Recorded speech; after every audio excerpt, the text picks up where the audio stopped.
Don't tell anyone.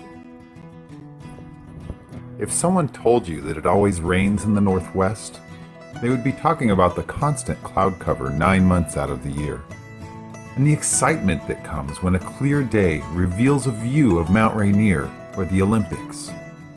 Short, cloudy winter days make one yearn for summer when it grows dark after 10 p.m. and twilight seems to last forever.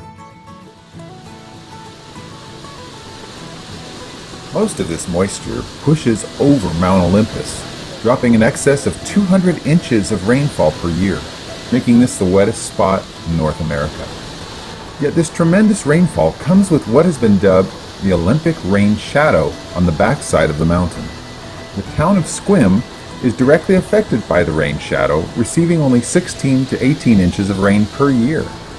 Within this rain shadow are a number of places that enjoy the beauty of low rainfall, while tremendous watershed occurs nearby, most of which flows into the ocean, and there will never be a water shortage.